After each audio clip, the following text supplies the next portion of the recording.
As the war between Israel and Hamas continues in Gaza, the Jewish nation is now also battling another terrorist group at the border with Lebanon. To talk about this in more detail is our foreign affairs expert Lisa Daftari from the Foreign Desk, who joins us once again from Los Angeles. Lisa, not only does Israel have to contend with Hamas, but also with Hezbollah once again. Will we see more civilian casualties as a result? This is a very complicated equation when you want to bring in Hezbollah in the north into the mix. So just as a background, Hezbollah is the number one proxy of Iran's regime. They began funding and training and giving weapons to Hezbollah in the early 80s, right after coming into power.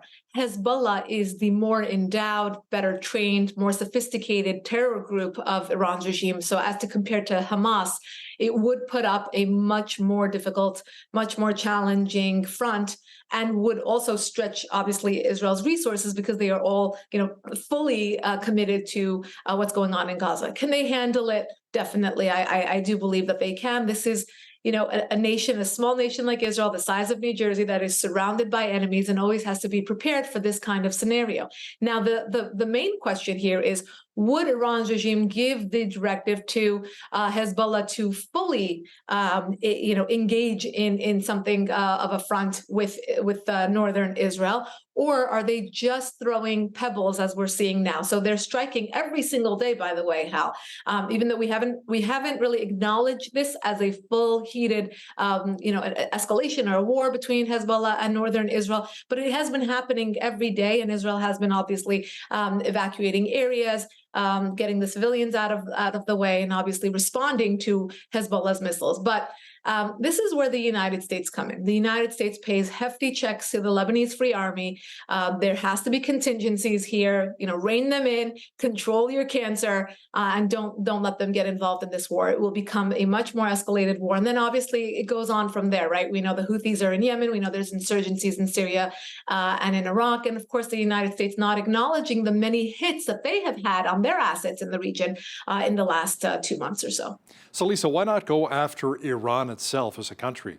If the United States approached the United Nations, say, you know what, we need to go after Iran because that's the country which is funding so many of these terrorist organizations. Hal, I have had that question for many, many years. And of course, over the last 2 months, that is the main question. We also had that question in the aftermath of 9/11, when the United States went after Afghanistan and Iraq, but we knew that there was a lot of funding coming from Iran's regime. In the one breath, the United States just put out a report this weekend saying that Iran is the #1 state sponsor of terror. So they understand that as a fact. On the other hand, they have removed vital sanctions that have allowed Iran to earn $60 to $90 billion in oil sales. They are giving them money or unfreezing assets for them to give them more money, give them more leverage. And of course, going back to the nuclear negotiating table, which, Hal, you and I know that Iran will not comply with any deal, any piece of paper, any pact, or any nuclear deal. So then that becomes a question of policy. Why does the United States, knowing that they are the #1 state sponsor of terror, knowing that they are striking U.S. assets, not just our ally Israel, but U.S. assets over 75 times over the last 2 months, and ignoring that and continuing on with this desire to normalize relations with Iran's regime instead of curbing them, giving them an ultimatum? And if you remember, they pussyfooted around the idea that Iran was even involved in supporting Hamas in the October 7th attack. It took a very long time for the Pentagon, for the State Department, for the White House to connect the dots for us. We knew it was there, but to acknowledge the connection of Iran's regime in all of this. And of course, Hal, you and I, we spoke about the exposés, the reports that came out that we know Iran's regime not only funded, but trained the militants that went in on October 7th. Lisa, Muslim American voters have vowed not to support U.S. President Joe Biden in the lead up to the next presidential election next year over the Gaza war. And there are reports that Muslim leaders in 9 swing states have launched a campaign to kick the commander-in-chief from the White House. This is a catch-22 for the Muslim American community, because if you remember, they had a lot of issue with Donald Trump as well. They viewed the travel ban that tried to vet and tried to stop individuals from a long list of countries, including Venezuela and North Korea, but they called it a Muslim ban, if you recall, because many of those countries were in fact Muslim-dominant countries. So now they believe if they step away from Biden, as they have because of his response to what's going on in Gaza, that they would be giving their votes to Donald Trump. So they're actually caught in this catch-22. But let me rewind a bit. The Muslim American community, many of them are extremely upset with Biden supporting Israel. They find it very difficult to acknowledge what happened on October 7th. They're finding it difficult to condemn Hamas, and they're finding it very difficult to accept what's going on with the civilian casualties in Gaza. Of course, none of us want any civilian casualties in any of this, and I feel like it's something that across the board, everyone is acknowledging that there are, this is the consequences of war that nobody wanted, and of course Israel did not want to get involved either. But what's ironic here, Hal, is that on both sides you have both the supporters of Israel and the supporters of the Palestinians feeling like Biden's support has been lukewarm or unacceptable to them. So when you watch the press briefings from the White House, it's interesting to see, the questions that are coming in are mostly about civilian casualties. And I've seen John Kirby do this. I've seen the Pentagon do this. I've seen President Biden do this, obviously acknowledging the civilian casualties, but obviously standing with Israel's right to defend itself and supporting their agenda to decimate Hamas. Now, Lisa, speaking of the civilian casualties and victims, it took 56 days for the United Nations to condemn Hamas's alleged multiple rapes of Israelis. Let me ask you, what took them so long? It's really horrific. How many times a month do we say, what the heck is going on at the UN? Why do they put the Iranian regime at the head of committees dealing with human rights and women's rights? Why do they condemn Israel over terror groups like Hamas? And what took them so long? Maybe they felt as though if they acknowledge that rape happened, that they burned children alive, that they chopped off women's breasts and played with them, that they would have to say that October 7th happened, that Hamas is a terror organization, and they would have to condemn them. And they just didn't want to. They didn't want to credit Israel with anything. That is the culture of the UN. I'm embarrassed to say I have spoken for the women's groups at the UN. I have briefed the UN on many of these topics.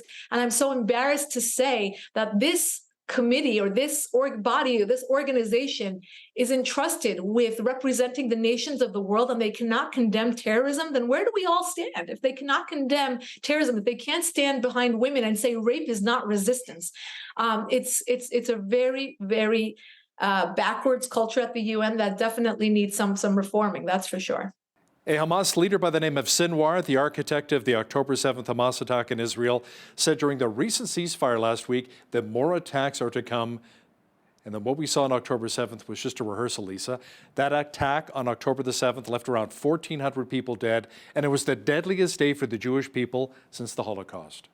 Right. And when you say 1,400 dead, that doesn't do the story justice. When you look at the footage of how these families were burned alive, how babies were put in ovens, how these Hamas militants then sat down and ate the family's lunch. The fact that they can't even really connect the DNA to the individual to actually report on or identify the bodies of the dead. But when you hear statements like this, and this is the second one that has come out in the last 2 months, one was a Hamas leader saying that they will do this again and again and again, and now Sinwar saying that this was just a rehearsal. It becomes clear that their agenda is to eliminate Israel. This is not about resistance. This is about actual genocide on their part. It's a part of the Hamas charter to eliminate Israel, not to live side by side with Israel, but to eliminate Israel. And when you hear these words, obviously these threats prove that Hamas and all these other terror organizations supported by Iran's regime, they present an existential threat to Israel, making it not just Israel's duty to eliminate Hamas for Israel, but for the rest of the free world. We are naive to think that there won't be another attack like 9/11 in the Eastern Hemisphere here, Western Hemisphere here in the United States, in Canada, in Europe. We are seeing a stabbing over the weekend in France, and it will continue. They want to tell us that they're here and that they have something to prove. It didn't start or stop with October 7th, and that's what we have to keep in mind. Lisa, we've seen the tunnels Hamas built under a hospital in Gaza, where some of the command centers were set up. There are also reports that the Israeli military has uncovered around 800 shafts to Hamas tunnels below Gaza. It's everywhere. Right, and you wonder who's funding these, right? We want to, go back to the mainstream media and all these different human rights groups and say, when you talk about, the poor Palestinian people, and I do feel for the Palestinian people, this is the reason they are poor, because every resource they have had, every dime that they have had, has gone into terrorism, into building tunnels, into building weapons, into delivering these, paying off the families of those who blow themselves up in the name of this resistance, in the name of jihad. And this is the complexity and the sophistication that Israel has to now, kind of uncover and dismantle in order to live side by side in a Gaza that they evacuated in 2005, thinking that that would be the resolution to all of this, giving them all of Gaza, giving them the West Bank, allowing them to live there. But knowing that they, all this time, their fixation was on building terror tunnels. Their fixation was on delivering, terror attacks. Their fixation is on recruiting terrorists who will blow themselves up in the name of their cause. And this is the reality that we are uncovering. And we're seeing more reports of terrorist attacks coming in. One in Paris recently where a tourist was killed and 2 others were injured after the attacker used a knife and a hammer. And there were also reports of a bombing at a church in the Philippines. Exactly. And both of these were claimed and confirmed to be terror attacks. Again, the guy in Paris was screaming Allah Akbar and said that he was very much upset by what is going on in Gaza. In the Philippines, the Islamic State claimed responsibility for that. The other message here is that it is not just against Jews. It is not just against Israelis. In the Philippines, it was Christians. In France, they're either French or they're tourists or whatever they are. This is an attack against the free world. It's an attack against those who do not fold under this jihad agenda. And when you think about it, Hal, to see all of these professors here in the West, when you see college campus protests, when you see this woke, mob, when you see it on mainstream media outlets, you wonder why they would ever support this jihad agenda when they're after them as well. All these different social justice groups, women's groups, they're not condemning Hamas. They're actually supporting what's going on with Hamas and against Israel. They were supporting a resistance. All of a sudden, women's groups are silenced about rape, just like the UN. So I think we need a shift in narrative here. 20 years ago, these jihadis, they doubled down on an agenda to use what the West uses in terms of intellectualism, in terms of propaganda, meaning social media and the mainstream media, just flooding our minds, our eyes, wherever we are, finding influence to push this jihadi agenda. And very unfortunately, they found these fools that will be accomplices to their agenda. And that's why we are where we're at. It's very, very sad and it's very, very complex, but they have been working on it for a while. Let's also talk about the number of anti-Israel rallies we've seen across North America, especially at our post-secondaries. And it turns out one Palestinian terrorist group co-sponsored an anti-Israel rally at a Princeton University recently, Lisa. Shame on Princeton, on Columbia, on many of the other universities where we have seen not only a support of these student groups, but professors that come out and say that they were thrilled, that they found the October 7th attack exhilarating. These individuals are radicalizing and brainwashing the future of our countries in terms of instead of teaching them, instead of really showing them the difference between right and wrong. What happened on October 7th has nothing to do with politics, but totally has to do with morality. And they have it all wrong. I'm talking to a lot of parents who have children under that age of college age, and they're saying if it continues the way it is, none of us want our kids to go to college. That's a crazy thing to say, but that just goes to show you how much that college culture has deteriorated. You don't go there to become enlightened, but you go there to become brainwashed by professors like these who support and push this radicalized agenda. Interesting how a lot of parents talk about homeschooling their kids when they're younger. Maybe we'll have to do the same thing for the kids when they go to college or university, or just take all your courses online.